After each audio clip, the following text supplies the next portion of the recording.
Adopting JiaJia, abandoned Chinese boy heads home to U.S. Ryan and Jeri Wilson don't sleep much on the 17-hour flight from Kansas City to Beijing. JiaJia, the Chinese orphan waiting for them, can't sleep either. As the Wilsons travel from their home in the American Midwest to northern China, JiaJia, pronounced Jah Jah, lays wide awake in the small room he shares with 8 other orphans. He is the oldest child at Alenah's home, a small medical foster home in the Chinese capital where he has lived for most of his 9 years. JiaJia seen at the children and number 39's home in the photo taken on April 14, 2011. JiaJia seen at the children's home in the photo taken on April 14, 2011. JiaJia has never met in person the 2 Americans who already call him their son. He's never met his 3 older sisters or grandparents. They've only seen each other in Facebook photos and a few Skype video chats with a translator. Neither adults nor child know if they'll be able to communicate, given they don't speak the same language. He's leaving everybody, everything that he's known and been comfortable with for 9 years, Jeri Wilson says. And put into a family that doesn't look like him and doesn't talk like him. Doesn't do anything like him. The first meeting everyone is nervous. A foster home worker greets the Wilsons at the airport terminal, along with 2 other adoptive parents, and escorts them to a waiting bus. He's a rock star, Ryan Wilson beams as he talks about his son on the 20-minute ride to the foster home. The volunteer says she remembers when JiaJia was a tiny baby.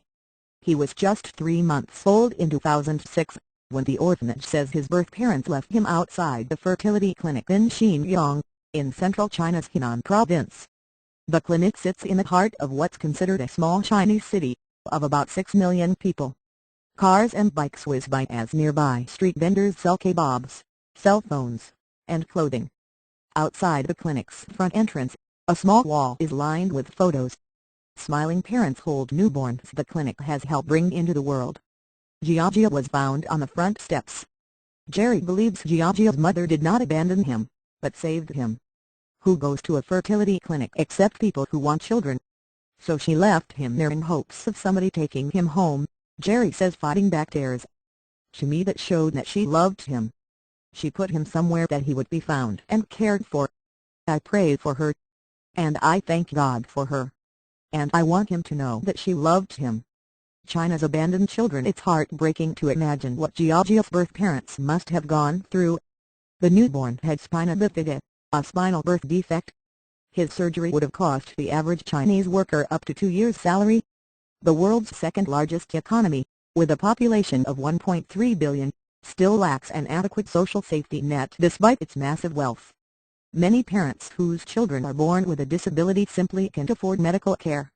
The number of abandoned children in China has dropped steadily in the last decade, but the numbers remain disturbingly high. Today, almost all of China's unwanted children have disabilities. Dozens of new cases of abandoned children are reported each day. For JiaJia, time was running out. Chinese law says kids can no longer be adopted once they turn 14. Many who age out become permanent wards of the state, spending much of their lives at institutions. Much of China is not accessible for people with disabilities, as the Wilsons discovered while trying to push JiaJia's wheelchair while sightseeing.